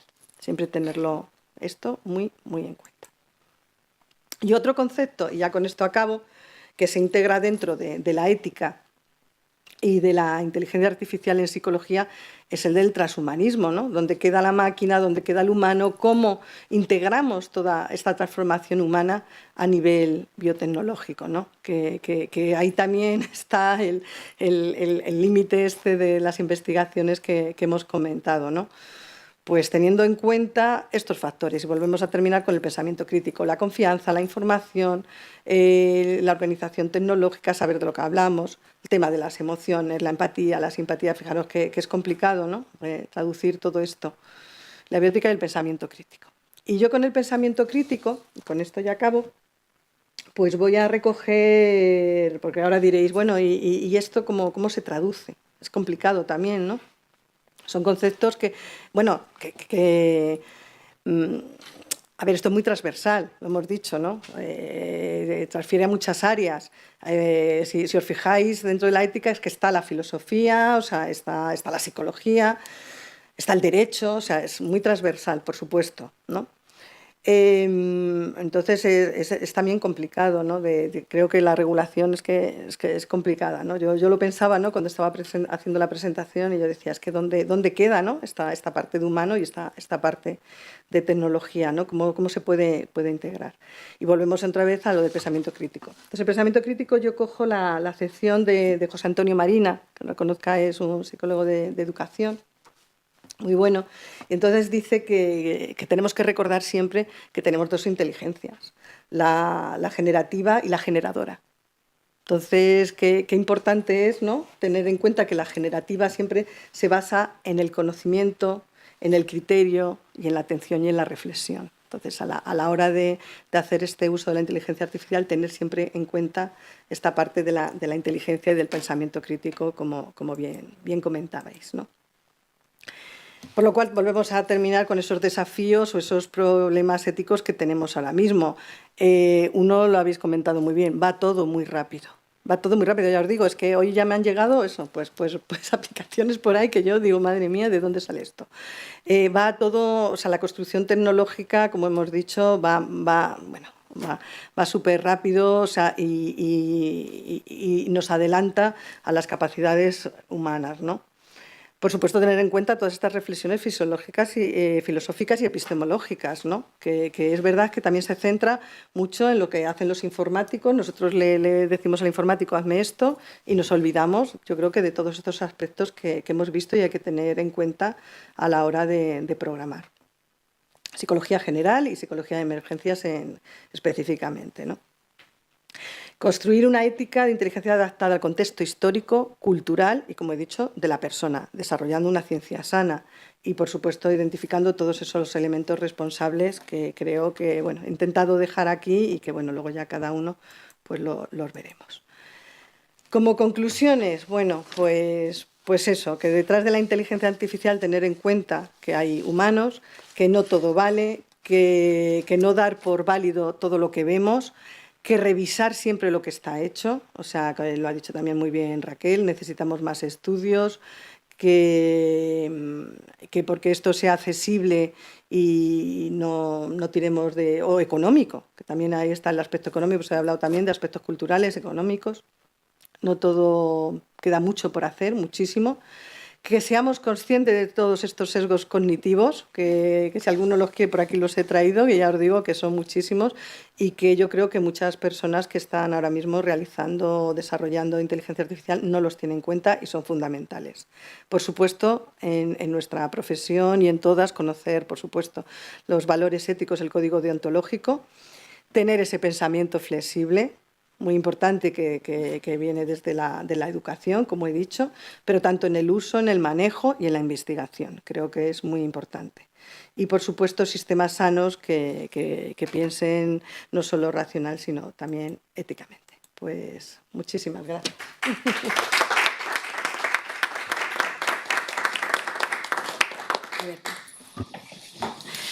Vale, de acuerdo. Pues vamos a proceder con la parte práctica. Y bueno, también todo esto va a ir muy relacionado a lo que han comentado todas mis compañeras, pero pues bueno, desde una perspectiva ¿no? Un poco distinta, diríamos. Bueno, como ya han comentado mis compañeras, un poco para ya finalizar, que esta va a ser la última parte de esta ponencia que vamos a hacer hoy, pues que sepamos que las inteligencias artificiales se han instaurado en nuestras vidas y por lo tanto va a ser algo que ya ha venido para quedarse. Y pues bueno, lo hemos considerado que a veces pues puede, ¿no? Como comentamos antes con el debate que ha hecho Maite, pues un poco que puede ser pues un apoyo a lo mejor emocional o psicológico. Y bueno, y como comentaba también Raquel, pues algunos chatbots que actualmente estamos utilizando un poco a nivel de salud mental. ¿Yo qué quería hacer con esta parte práctica? Pues como primera parte, un poco quería probarlos, ¿no? Entonces he decidido ser yo la participante y exponerme a una situación, a una intervención en crisis, cómo la realizaría esta inteligencia artificial. Entonces la he querido poner un poco pues a prueba. Justo lo relaciono porque Raquel también en sus estudios pues utilizó el mismo caso, la misma situación, ¿no? Es un duelo por un fallecimiento de un progenitor, en este caso es por un padre, en un accidente de tráfico. Entonces yo he hecho de esa hija que acaba de perder a su padre en ese momento. ¿Qué hice? Me descargué la aplicación, literalmente la tengo en mi móvil, la sigo teniendo porque he querido indagar un poco en ello y utilicé Wisa. Es verdad que en cuanto a lo del idioma, yo intenté hablarle en español, pero yo creo que no nos entendimos muy bien, así que opté por hablarnos en inglés. Y sí que fui bastante verídico en cuanto a los datos. Entonces, estas son las primeras pantallas para que veáis un poco cómo aparecen, ¿vale? Sí que fui verídico, o sea, más de 18 años, por supuesto. Y luego, pues un poco para, ¿no? Te pregunta que qué estilo quieres que va a trabajar. Pues si sobre autocuidado, para una guía en el apoyo. Entonces, al clicar la segunda opción sí que te dirige como hacia una ayuda a buscar un terapeuta, pero bueno, en este caso, como quería probar la aplicación, pues opté por la primera opción. Os enseño un poco las pantallas. Las pantallas siguientes, sobre todo, es pues qué se puede adecuar más a ti, ¿no? Que es donde tú encuentras esos retos o que necesitarías más ayuda o más apoyo psicológico. Entonces, pues te viene, como veis, una gran lista sobre pues retos o vamos a decir o cosas que podemos trabajar aparte en la psicología a nivel general, ¿de acuerdo? Entonces, pues bueno, pues en este caso, pues por ejemplo, yo creo que cliqué ansiedad, dormir, depresión, pérdida, autoestima y trauma. ¿Vale? Bastante relacionado un poco con lo que yo quería trabajar. Y bueno, ¿qué es la parte que encontré en español? Mucha psicoeducación, muchas técnicas, en este caso, por ejemplo, son de meditación, técnicas de grounding. Entonces esa parte sí que además te lo señala como parte en español y entonces yo ahí dije, esta es la mía. Pero es verdad que fue muy limitado. Pero bueno, gracias a Dios el inglés se nos da bastante bien, entonces pues optamos por eso. ¿Vale? Entonces también yo quise, porque había un apartado de duelo. En ese duelo es verdad que tienes que ir como pasando por todos los vamos a decir así, por todos los apartados, y esto sí que es verdad que está en inglés. Vale, estas son capturas de lo que hice, me puse un seudónimo por no usar mi nombre, pero que sepáis que soy yo, ¿vale? Entonces, pues en este momento, pues te comenta un poco, ¿no? Este chatbot, te comenta un poco que, pues gracias por compartir sobre ti, qué retos estás encontrando y que utilizando utilizando una base cognitivo-conductual, como hablábamos, pues te va a ayudar un poco a guiarte en esto, ¿no? Y entonces te pregunta qué estás buscando o qué es lo que necesitas.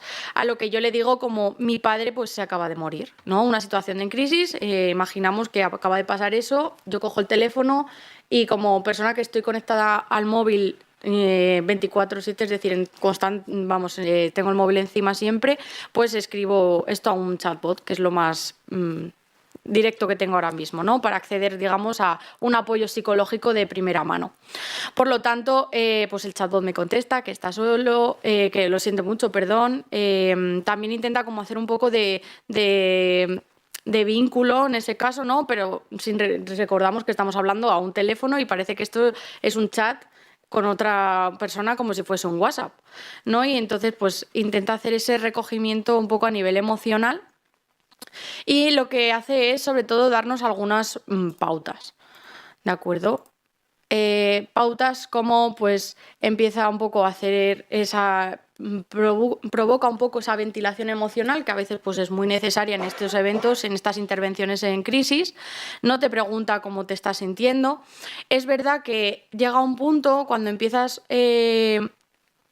sobre todo yo en mi caso hubo una frase, en me falta la captura, pero hubo una frase que le dije, no sé qué hago aquí, me gustaría desaparecer, y en ese momento salta y sí que te dice, empieza a hacerte una pequeña encuesta sobre ideación suicida, cosa que me parece bastante interesante y creo que es muy útil, ¿no? Un poco también porque es capaz de evaluar el riesgo suicida que puedes estar teniendo en ese momento. Sí que es verdad que es una herramienta que lo que puede hacer es darnos técnicas, porque pues como meditación, como grounding, ¿no? Pues como estamos viendo, por ejemplo, pues son técnicas de duelo, escribir una carta de despedida, ejercicios de aceptación.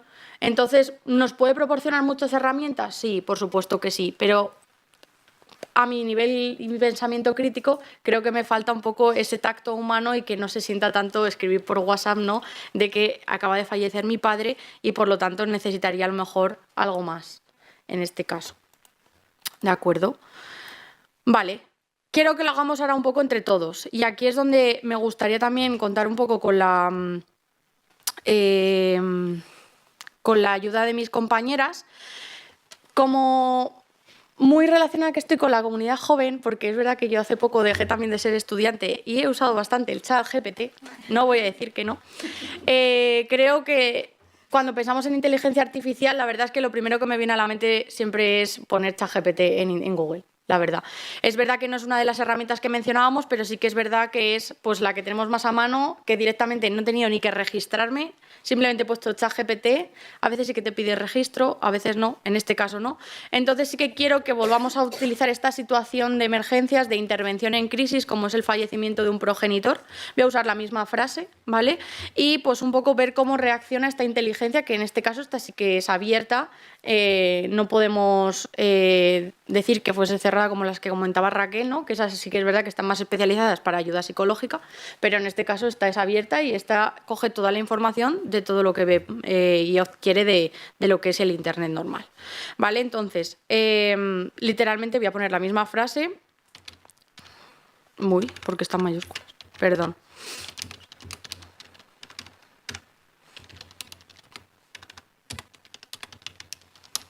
¿Vale? Y quiero ver también un poco la situación. ¿Vale? Como podemos ver, sí que es verdad que hace pues, el ChatGPT pues, intenta un poco recoger, ¿no? Lo que está pasando e intenta validar cómo te estás sintiendo, ¿vale? E intenta también incluso preguntar el cómo te sientes, quieres, ¿no? Hablar un poco más de ello. Mi siguiente comentario fue, creo que dije como no sé qué hacer, creo que ya no quiero estar aquí.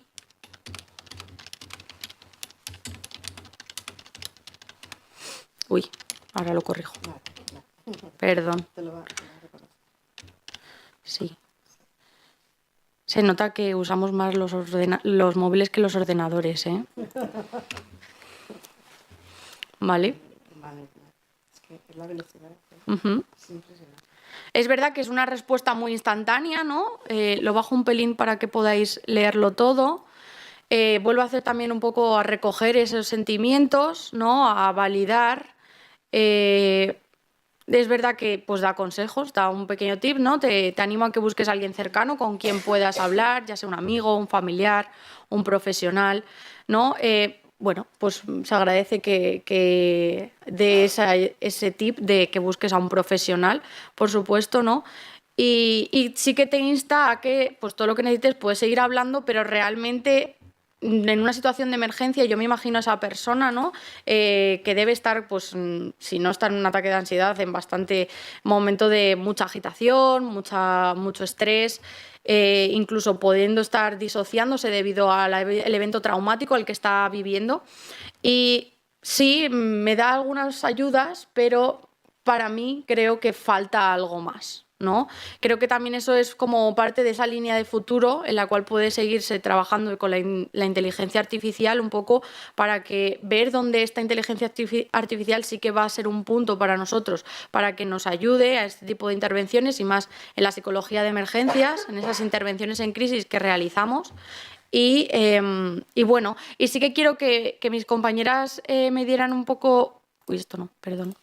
Esa ayuda, ¿no? En cuanto a qué piensan ellas un poco de qué falta en esta intervención, qué sobra, o si esto realmente, la inteligencia artificial, ¿no? Como se ha comentado en algunas situaciones, puede llegar a ser un sustituto de los psicólogos, de la figura tanto del psicólogo como del psicólogo de emergencias. Y bueno, un poco esa opinión por su parte. Yo, bueno, vamos, así si queréis. Yo el ver esa velocidad, a mí ya todavía me crea más ansiedad.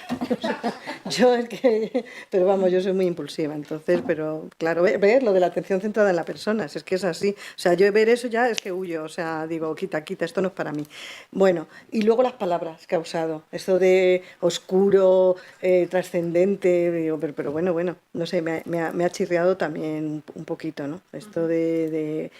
También es verdad que tiene como un modelo ahí también muy ese modelo, ¿no? Ahí está, oscuro e insostenible. Fíjate. Dice, puedes que te sientas oscuro e insostenible. Madre mía, no sé, leer eso en ese momento. O sea, si justo ya me cuesta leerlo, esas palabras, ¿no? Bueno, de todas maneras ahora lo hacemos también, si queréis, de debate. Falta algo, como tú comentas, Lidia. Busca ayuda inmediato. Es como un patrón. O sea, yo lo que veo es así, como que está hecho como un patrón, ¿no? No te debes sentir así, busca ayuda y, bueno, menos mal que luego dices, yo estoy aquí para escucharte. Bueno, escucharte o leerte o no sé. Bueno, no sé lo que va a ser. Sí, yo, o sea, en la misma línea. Es que al final está asumiendo muchas cosas en su respuesta, ¿no? Yo creo que una cosa es hacer una respuesta refleja y otra cosa es está yendo mucho más allá de lo que tú has dicho. Entonces, claro, pues es que está asumiendo la desesperanza, el perdido, que sí, que lo podemos dar de base, pero permitir que la propia persona elabore, clarifique, establezca su emoción y no que es la IA la que te está poniendo las palabras, ¿no? O sea, yo creo que es un gravísimo error en el perfil de respuesta que está mostrando, más allá de lo que ha dicho mi compañera, de la rapidez ¿no? O sea, que abruma, ¿no? Y la falta de realmente estar más bien que abriendo a la expresión, está acotando y poniendo palabras, ¿no? O sea, yo creo que desde el ámbito de la crisis no estaría suspenso. Pero es que fíjate que nosotros lo entendemos y somos psicólogos. Imagínate, o sea, que lo estamos también interpretando. Y somos psicólogos, ¿no? Ya estamos haciendo también esta persona que no sabe también muchas veces lo que le están hablando, emociones. Dios mío, ¿qué me estás diciendo? Que es verdad, creo que hay un acotamiento y sí, yo también lo veo. No, y también un poco lo que hablábamos, que una situación de crisis es un evento pues traumático, ya puede ser un trauma simple como que puede derivar en un trauma complejo y es simplemente que a lo mejor la persona también está en ese estado de shock que hablábamos, en esa disociación y está poniendo unas palabras que a esa persona a lo mejor en ese momento pues no va a poder ni siquiera tampoco racionalizar más aún de lo que puede ser, ¿no? En ese instante. Entonces, bueno, sí se nota mucho el patrón. Es verdad que la IA, en este caso el ChatGPT más en concreto, utiliza muchos patrones. Si veis tanto el primero, con 2 frases que le he dicho, simplemente empieza exactamente casi igual.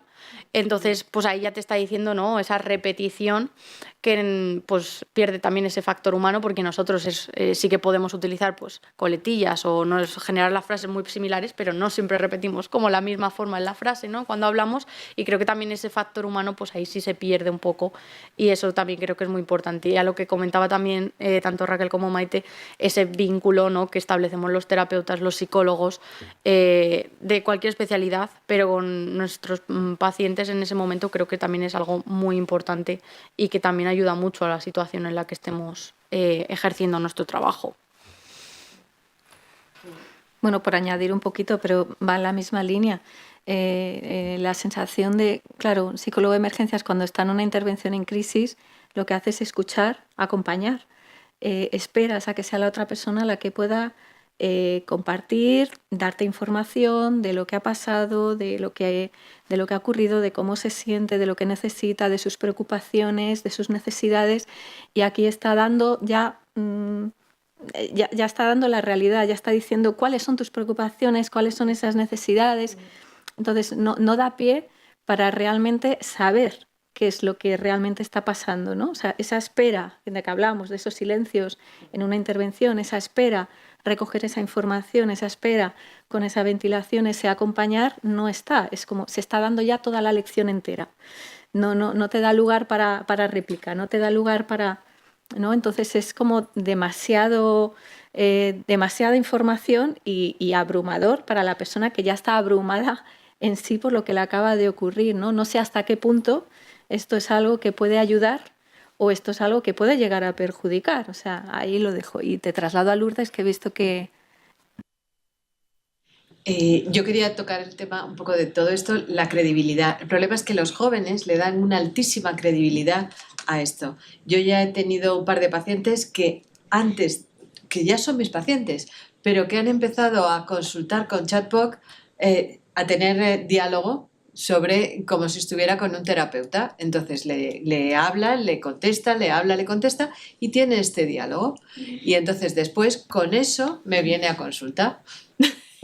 Y entonces yo, claro, ahora me pongo en el plan de, bueno, ¿y qué te ha dicho? Es como si consultara con otro terapeuta, bueno, ¿y qué te ha dicho? ¿Y cómo te ha quedado con esa, sabes, qué te ha servido, no te ha servido, hasta cuánto te ha servido? Sí. Pero le dan muchísima credibilidad y vamos a empezar a convertirnos, y tenemos que tener cuidado, en como el ratificador de aquello. Es decir, vienen a preguntarte un poco de ¿tú qué crees? ¿Esto sí o no? Y vete tú a saber al final quién tiene más credibilidad, si yo o la máquina. Entonces, a mí me sorprendió, los dos que he tenido me dejaron un poco así diciendo, bueno, menos mal que tenemos esa aportación un poquito más allá, que se da cuenta de un gesto que no se da cuenta. Entonces, cuando tú ves que cuando dice algo, pero tiene un gesto distinto, una mirada baja, un tal, tú sabes más cosas que no solo lo que está expresando, ese lenguaje no verbal. Y todavía no, pero en cualquier momento, en cuanto haya un avatar, una imagen que ve ese gesto también, yo no lo desencaminaría, ¿cómo se llama? De que puede ser bastante bueno. Quiero decir, sobre todo con muchísima psicoeducación puesta detrás y alimentada en la caja rosa, pues a mucha gente le puede servir, ¿eh? Claro, yo iba a preguntar que cómo se podía, la alianza esa terapéutica, y has dado ya una idea, el avatar. ¿No? Iba a preguntaros, ¿no? Cómo se puede, esa parte de alianza, ¿no?, que hemos puesto tanto aquí sobre la mesa. Más de expresión facial, porque el problema de los avatares hoy en día es que tienen movimiento pero muy poquita expresión facial.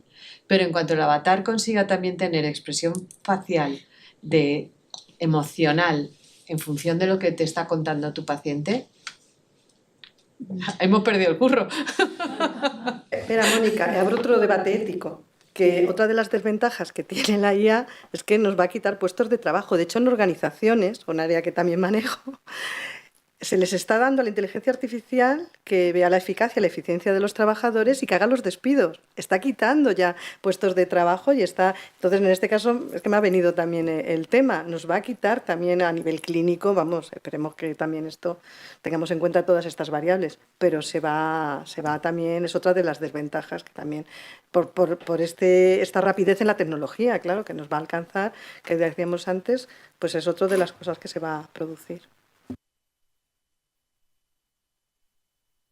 Porque ChatGPT, una de las cosas que tiene es que necesita buenos prompts. Y a lo mejor, no sé, vamos a experimentar si poniéndole actúa como un psicólogo o psicóloga experta en emergencias, que te encuentras con una persona que te dice, imagina que yo soy una persona que acaba de perder a su padre.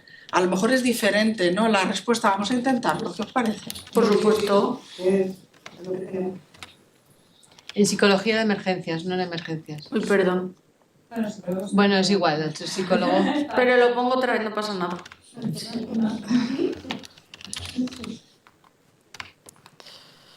Vale.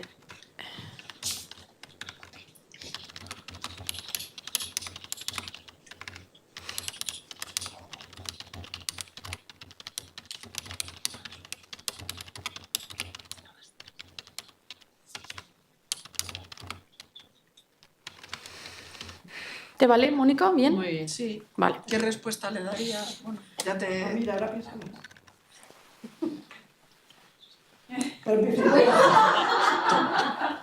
Vamos a ver.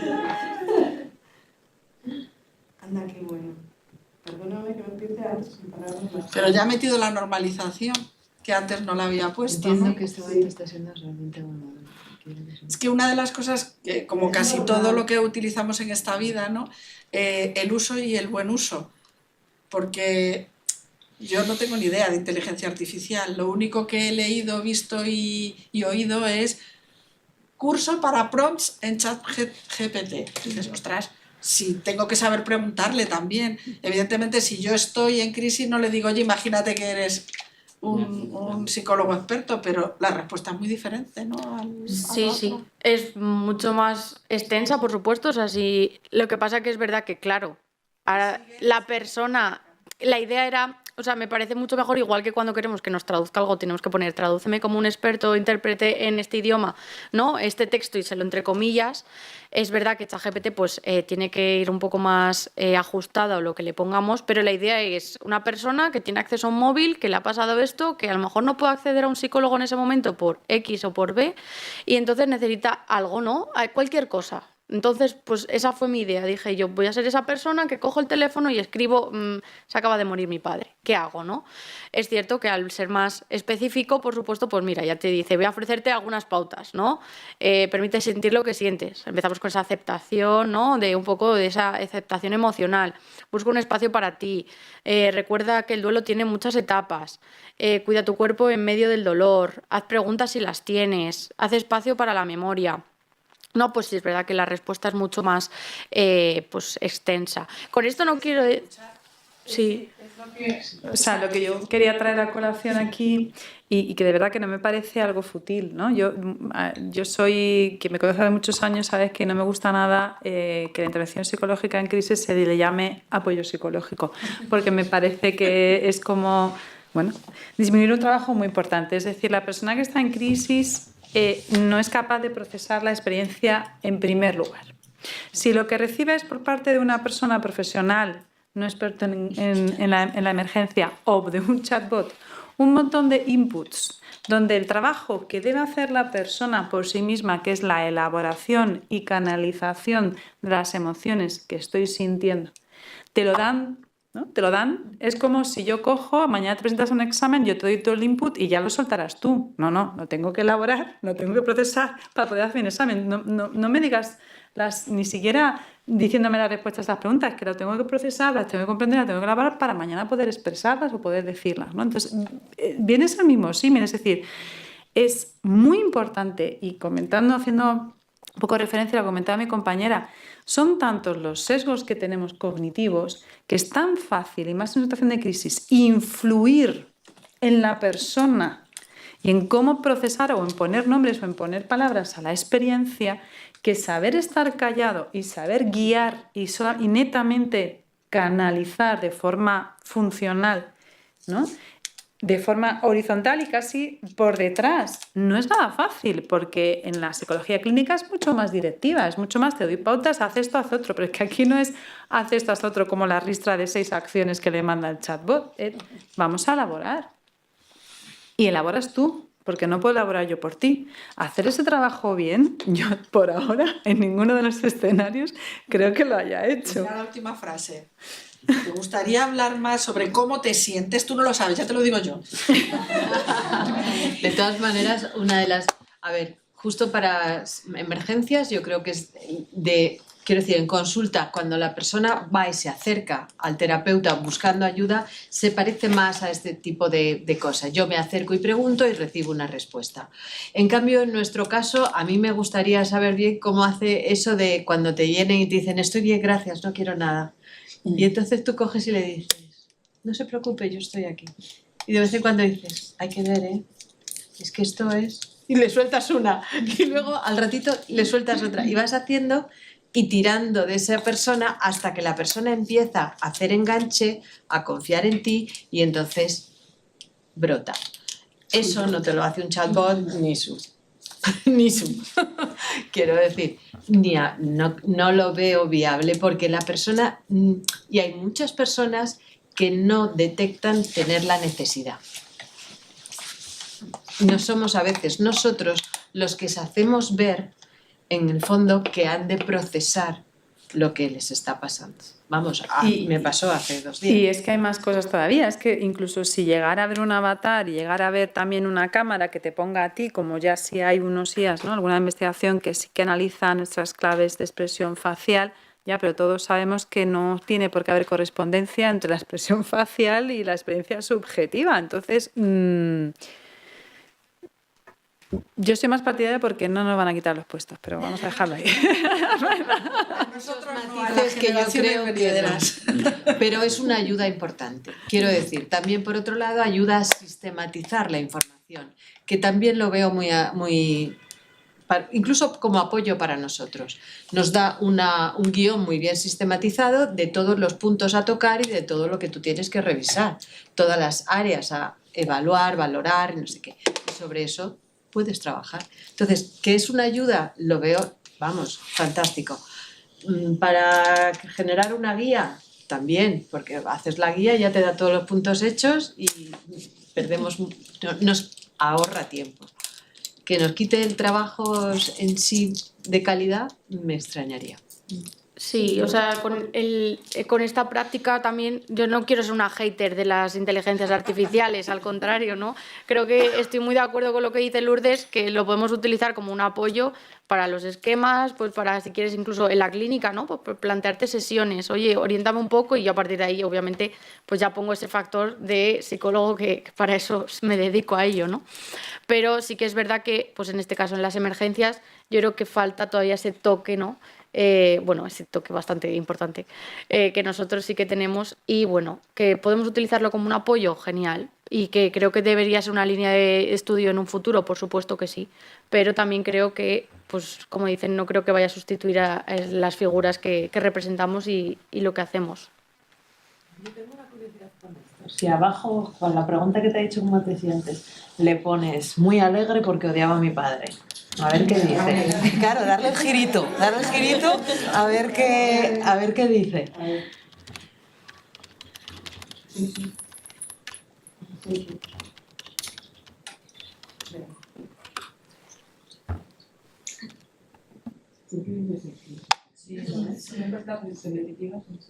Claro.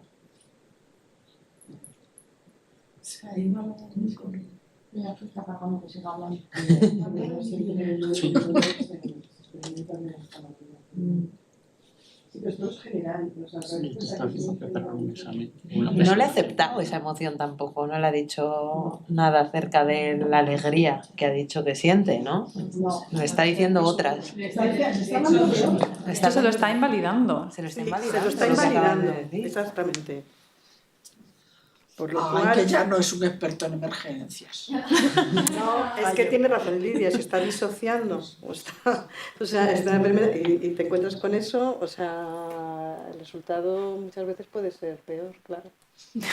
Lo sabemos. Es que es tan fácil sesgar, porque o sea, en el momento en el que das una alternativa o dos, ya hay sesgo, porque es o uno o lo otro, polarización, o uno te influyo. Y si os fijáis, es que nunca da tres alternativas o más, siempre es una cosa o una o dos. Pero inicialmente sí ha trabajado un poquito, por ejemplo, la ambivalencia. O sea, lo que lo ha tomado es como ambivalencia. Ha pensado, estás alegre, pero es una situación dolorosa la pérdida de un padre. Entonces lo ha trabajado como si fuera ambivalente. Y ha dicho, puedes tener emociones contradictorias. Bueno.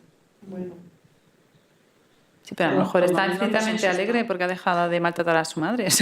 Quiero decir que igual es totalmente auténtico. Pero la realidad nos dice, o la experiencia nos dice que cuando dice estoy muy alegre porque me he deshecho de este señor que era tan terrible, la persona también tiene un sentimiento de tristeza por no haber podido tener la relación adecuada con un padre adecuado como tendría que haber sido, con lo cual... Y al morir, ya además no le puedo cantar ni las verdades del barquero, que me encantaría poder decírselas. Entonces, siente ambivalencia en general porque estoy contenta o aliviado porque me he quitado un peso, pero hay un montón de cosas que se quedan ahí atascadas que habría que trabajar. Total. No falta, está claro que le falta. O al menos nosotras lo vemos. Vale, bueno, pues con esto yo creo que concluimos un poco la parte del taller, ¿no?, que queríamos presentar, y que nada, y que muchísimas gracias por la participación y por la atención a todos.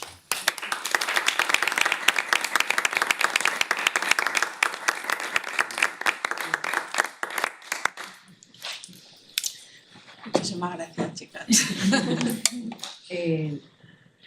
¿Comentarios, dudas, necesidades? Menos mal que al final de todo lo que hemos visto pues busca la ayuda de un profesional. Sí, menos mal. No todos los chatbots te lo dicen. Al menos los que hemos tenido acceso nosotros a día de hoy. De pago. Los 6 que he puesto yo son todos gratuitos. Y hay algunos que ni nombran al profesional, aunque le digas, la verdad es que ojalá estuviera muerta. No lo dicen, es muy fuerte. Sí, porque también, o sea, me entra la curiosidad de saber si tienen interés en que tú sigas utilizando el programa, ¿no? Hasta qué punto hay un interés detrás de que esa aplicación no deje de usar. Del uso. Es que al final dices, el que ha invertido el dinero en el desarrollo de este producto, si es una entidad privada, ¿de qué gana dinero? En el uso, en las horas de uso. Bueno, también se da, nosotros tenemos una compañera que ha creado una aplicación que tiene esa parte de chat, pero también le ofrece la posibilidad de atención personalizada con psicólogas online. Con lo cual, si tú entras en el chat y ves la necesidad, te voy a recomendar a partir de X punto, oye, tienes personas físicas, kármicas, como dicen, que te van a poder ayudar con esto. Entonces, bueno, ahí es donde sale el negocio, no tanto en el chat. Claro, me refiero que estos son solo de chat y que no está vehiculizado además es como en el mundo comercial la puerta fría, ¿no? El chatbot podría hacer el trabajo de puerta fría, de recogida primera de cliente, y luego ya la derivo a mi propia empresa. Pero es que estos 6 que están abiertos en el mercado con una población juvenil, adolescente y joven adulto que lo están muchos ya usando, y que pues eso. ¿Tienes psicólogos detrás o psicólogas? Hay psicólogos que se han asociado con ingenieros, se han programado. Ah, sí. La gran mayoría es eso. Pues igual habría que revisar, Maite, la ética de esos psicólogos. Claro, es que lo ha dicho también otra limitación, bueno, aparte de la económica, la comercial, que también se ha dicho, es que sea todo cognitivo-conductual también. Es que fijaros que hasta... que es muy integradora, pero bueno... Es que eso, hemos hablado del humanismo, ¿no? De Maslow, Roger y todo esto. No, quiero decir que hay más factores. Pero es verdad que el tema económico también ahora impera mucho en todo este tema. Se ve también en los vídeos, que esto lo habla el test que había puesto, pero luego además es eso que, si os habéis dado cuenta en el taller, es que es muy cognitivo-conductual también, es verdad. Creo que hay que mantener más técnicas con evidencia empírica porque a ver las haylas y un montón. La gran pobrecita mía no reconocida como la terapia de esquemas, que a mí me resulta fundamental para tratamiento crónico y trastornos de la personalidad. Pero la parte positiva que sí tiene la IA y hay que reconocérselo, yo creo, en mi opinión, es que a la hora de customizar o personalizar y alejarnos de los protocolos, se supone que el volumen de análisis de datos nos lo podría facilitar. O sea, yo la parte de evaluación que ya ha salido, creo que sí podría ser un buen recurso de apoyo porque nos va a permitir recoger. El problema es que estos chatbots a día de hoy no lo hacen. O sea, no hacen ningún tipo de evaluación en profundidad del usuario para poder dar una respuesta pues más idiosincrática, respondiendo a la problemática particular y a su forma de ser, su contexto sociocultural, que también lo has dicho, sus necesidades, ¿no?, económicas, grupales. Pues yo creo que ahí es un campo que no se está, al menos por ahora, yo creo que no se está utilizando. Lo que pasa es que no he investigado.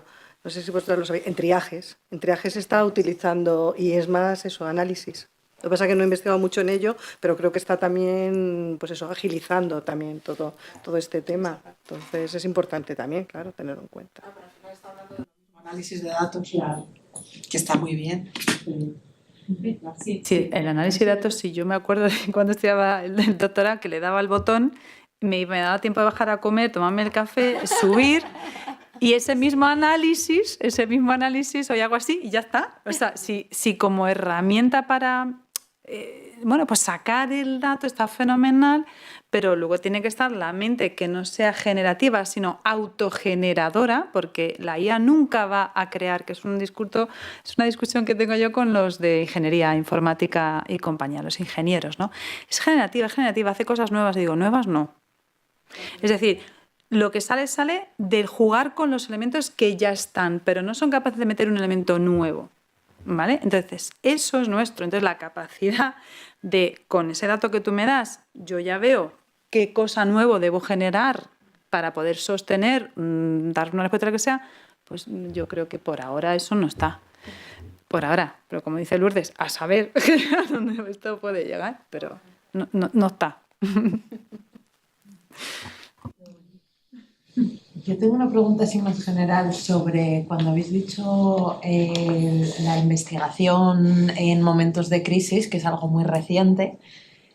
¿Cómo era antes? O sea, ¿estaba más vinculado a la sociología? ¿O por qué has dicho tú en la introducción como que era un campo muy reciente?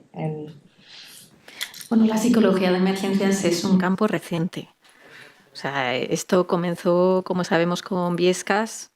Y a partir de ahí pues ha habido distintas catástrofes, pero digamos como los primeros psicólogos emergencistas en ese sentido empezaron a partir de ahí. Entonces es de las disciplinas de la psicología una de las más jóvenes, ¿no? Y se ha ido aprendiendo en función de lecciones aprendidas, de situaciones vividas, y se ha ido generando, digamos, un cuerpo de conocimiento integrado dentro también de todo el grupo de emergencistas, policías, sanitarios y demás. Entonces, antes las crisis, pues cuando no había psicólogo de emergencias, pues era el psicólogo. Y a partir de ahí, es decir, cuando ya había pasado, digamos, la situación, ahora tenemos la oportunidad de tener profesionales que pueden intervenir en zona cero, que pueden intervenir in situ en los primeros momentos, justamente para lo que hablamos, para reducir ese impacto emocional y evitar que podamos desarrollar más adelante alguna patología. El estrés agudo, las reacciones de estrés agudo son las normales cuando ocurre cualquier incidente crítico durante las primeras semanas.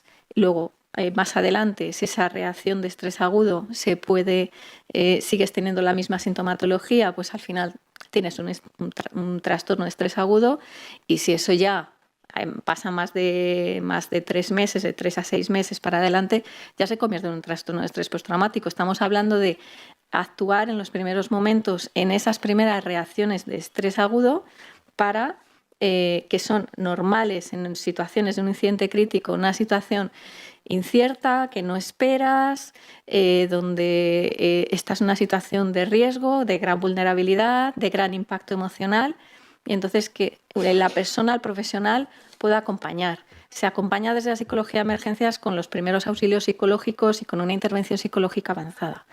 Entonces, se trabajan, hay distintas técnicas que se llevan a cabo desde los primeros momentos, tanto con las personas afectadas directamente como con los propios intervinientes también que están en ese incidente crítico, ¿no? Entonces, es algo que se ha ido aprendiendo. Es decir, se empezó, lo primero siempre se dice, y lo habréis escuchado ahora con el tema de Valencia, lo primero es la seguridad y digamos, las necesidades básicas cubiertas.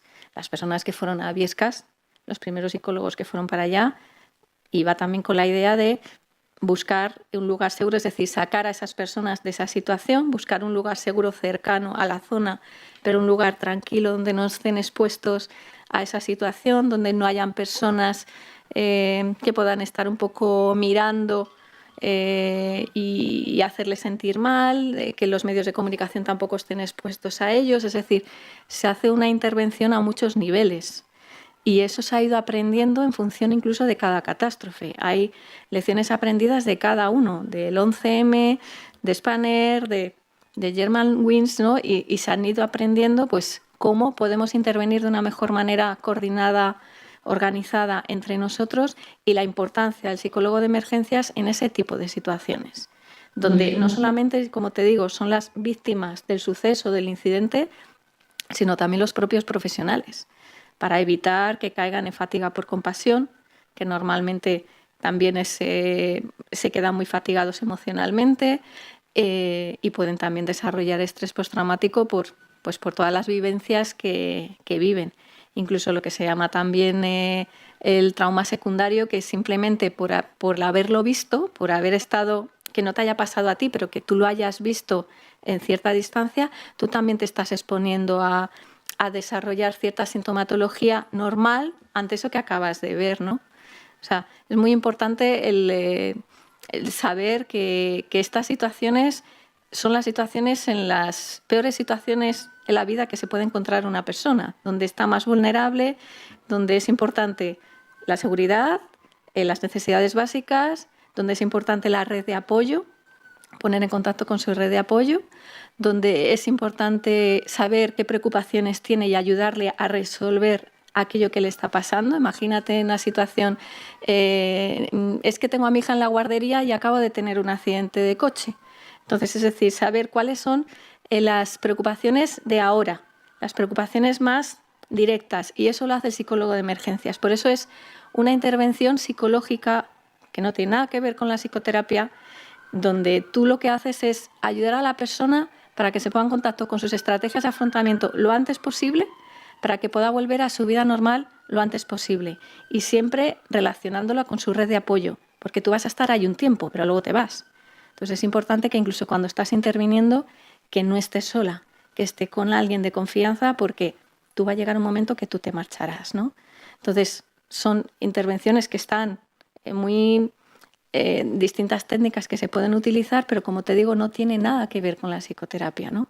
Por eso es tan importante el poner en valor el psicólogo de emergencias, porque son los profesionales que intervienen en el primer momento y que su importancia es vital para minimizar, digamos, ese daño, ese impacto emocional que sí o sí van a vivir, y que es normal y hay que normalizar todo esto, pero que con una intervención adecuada se puede minimizar mucho y se puede justamente evitar que esto vaya a más. Esa es la importancia. Ahora mismo, con la DANA, por ejemplo, una de las cosas que nos estamos encontrando es que como toda esta población no ha recibido esa atención psicológica temprana, se están empezando a instaurar estrés postraumático sin que todavía sea el tiempo para ello, pero al no tener ningún tipo de atención, están elaborando bajo sus propios medios, con sus propios medios, todo lo que han vivido. Y algunas personas tienen capacidad de resiliencia y son más o menos capaces de colocar las pérdidas que tienen, el pánico vivido y todo lo demás, pero otras no. Yo lo que hablaba el otro día, en relación con lo que decíamos antes y demás, de que la inteligencia artificial no va a poder detectar necesidades, por ejemplo, ¿no? Y que te las pida. Ahora mismo hay personas que te llaman y por la noche de terror vivida, y los niños, por ejemplo, están afectadísimos porque los niños vivieron el terror de sus padres en ese momento. Esos niños no están recibiendo ningún tipo de atención, sus padres tampoco, y también viven atascados. Es todo el núcleo familiar y de apoyo atascado, con lo cual, ¿quién saca eso si no hay nadie que esté, digamos, un poquito mejor para proporcionar esa seguridad que todos querrían sentir? Entonces, ahora mismo con la Dana esto va a ser telita marinera, si hay que poner consulta en Valencia. La importancia que tiene. Gracias.